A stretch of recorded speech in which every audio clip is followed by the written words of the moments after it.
Hello, dear friends. I hope all of you are doing good in your life. My name is Akanksha. Today, I will teach you past perfect tense. For understanding past perfect tense, there are one agenda.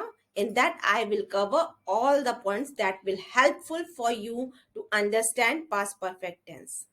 सबसे पहले मैं आपको बताऊंगी कि past perfect tense क्या होता है। फिर हम उसे कब यूज करते हैं, उसके क्या रूल्स होते हैं, कैसे हम रिकॉग्नाइज करें कि ये पास्ट परफेक्ट टेंस है। और उसके बाद 6 तरीके के सेंटेंसेस होते हैं: affirmative, negative, interrogative, interrogative negative, WH family and WH negative. उन सब में आप कैसे सेंटेंस फॉर्मेट करेंगे ये मैं आज आपको सिखाऊंगी। तो सबसे पहले समझते हैं कि पास्ट परफेक्ट टेंस होता क्या है। The past perfect tense is used to describe a completed activity in the past. Past में जो एक्टिविटी कंप्लीट हो चुकी है उसे हम पास्ट परफेक्ट टेंस के अंतर्गत रखते हैं, यानी कि काम खत्म हो चुका है पास्ट में ही। कुछ एग्जाम्पल है: she had drawn a good painting, उसने एक अच्छी पेंटिंग बनाई थी। He had eaten all the snacks, वो सारे स्नैक्स खा चुका था। John had found a new job, John को एक नई जॉब मिल गई थी। इन सारे सेंटेंसेस में आप देख सकते हैं कि कंप्लीट एक्शन की ओर इशारा हो रहा है, यानी कि काम पूरा हो चुका है। अब बात करते हैं रूल्स की। बिना रूल्स के कोई भी टेंस को समझना बहुत कठिन होता है। हमेशा याद रखिए कि अगर पास्ट परफेक्ट टेंस की बात हो रही है तो आप उसमें हैड और थर्ड फॉर्म ऑफ वर्ब यानी कि पास्ट पार्टिसिपल फॉर्म लगाते हैं with all the pronouns and nouns. तो ये होता है रूल। ये फॉर्मेट आपको याद रखना होगा। कैसे आप पहचानेंगे कि ये पास्ट परफेक्ट टेंस वाले सेंटेंस हैं? जिन सेंटेंसेस के आखिर में चुका था, चुकी थी, चुके थे आया हो, या था, ई थी या ये थे आया हो। जैसे कि वो जा चुका था, वो आई थी, बारिश कल हुई थी, ई थी। इस तरीके के जो भी सेंटेंसेस होते हैं वो पास्ट परफेक्ट टेंस को शो करते हैं। इसका मतलब ये इंडिकेट करते हैं कि काम पूरा हो चुका है। सबसे पहले बात करते हैं अफर्मेटिव सेंटेंस की, जिसको हम पॉजिटिव सेंटेंस भी कहते हैं।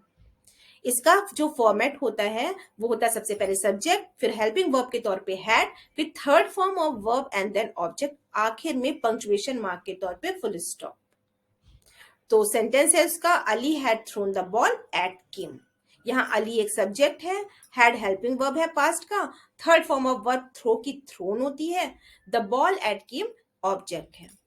हमेशा याद रखिए कि कोई भी टेंस बनाने के लिए आपको वर्ब का पता होना चाहिए, वर्ब की तीनों डिग्री का, first form, second form and third form.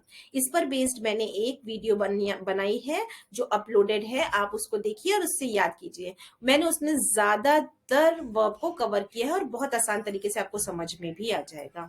बिना वर्ब की तीनों फॉर्म को याद करे सेंटेंसेस बनाना मुश्किल है, लगभग असंभव। फॉर निगेटिव टेंस हमेशा याद रखिए not comes at third place. So subject had not, third form of verb and then object. Ali had not thrown the ball at Kim और Ali hadn't thrown the ball at Kim. had not को contract form में आप hadn't लिखते हैं जो ज्यादा appropriate होता है और बोलने में भी ये स्टाइलिश होता है। अगर आप सेंटेंस इंट्रोगेटिव बना रहे हैं तो हेल्पिंग वर्ब को सबसे पहले रख देंगे, आखिर में क्वेश्चन मार्क लगा देंगे और सेंटेंस स्ट्रक्चर सेम रहता है। ये यस नो टाइप के क्वेश्चन होते हैं। यहाँ पर इस टेंस में, पास्ट परफेक्ट टेंस में हेल्पिंग वर्ब हैड है, इसलिए सबसे पहले हैड रखेंगे, फिर सब्जेक्ट, फिर थर्ड फॉर्म ऑफ वर्ब और बाद में ऑब्जेक्ट। आखिर में क्वेश्चन मार्क लगाना बिल्कुल मत भूलिएगा।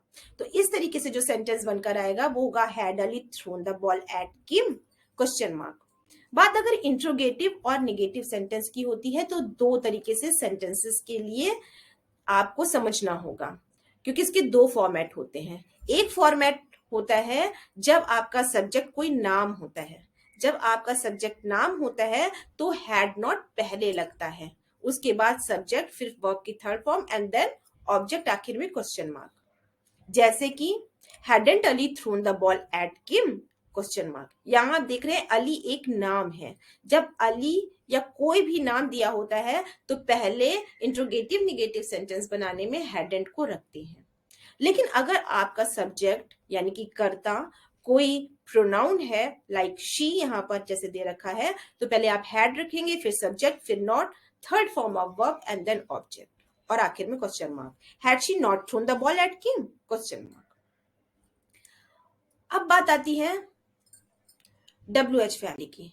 WH फैमिली होती है हु, वाई, वेयर, whom, किस तरीके से जो वर्ड्स होते हैं वो WH फैमिली में आते हैं। इसको सबसे पहले रख दीजिए और बाद में जैसे आप इंट्रोगेटिव सेंटेंस बनाते हैं बिल्कुल वैसे ही सेंटेंस बनाइए, आखिर में question mark. WH had subject, third form of verb and आखिर में object, question mark. Why had Ali thrown the ball at Kim? Question mark. यहाँ आप देख रहे हैं कि WH फैमिली सबसे पहले आएगी, फिर हेल्पिंग वर्ब आएगा, फिर सब्जेक्ट आएगा, फिर थर्ड फॉर्म ऑफ वर्ब आएगी और आखिर में ऑब्जेक्ट आएगा और सबसे बाद में क्वेश्चन मार्क आएगा। WH फैमिली विद नेगेटिव के लिए आप Why had Ali not thrown the ball at Kim, या आप इसको इस तरीके से भी लिख सकते हैं Why had not Ali thrown the ball at Kim, क्योंकि अली यहाँ पर एक नाम है इसलिए नॉट अली के पहले भी आ सकता है।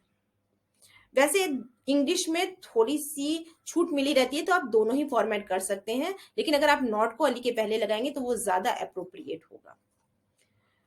अगर आपको ग्रामर समझनी है तो आपको उसकी बेसिक फॉर्मेट को याद करना होगा। सबसे इंपॉर्टेंट होता है वर्ब को याद करना। अगर आपने एक बार वर्ब को रट लिया, उसके बाद में आपको फॉर्मेट आता है, रूल्स आते हैं, तो इंग्लिश समझना बहुत आसान हो जाता है। मैंने कोशिश करी है कि बहुत आसान तरीके से आपको ग्रामर समझाऊं ताकि आपको जरा भी दिक्कत ना पड़े। If you like this, please do like, share and subscribe my channel. Thank you so much.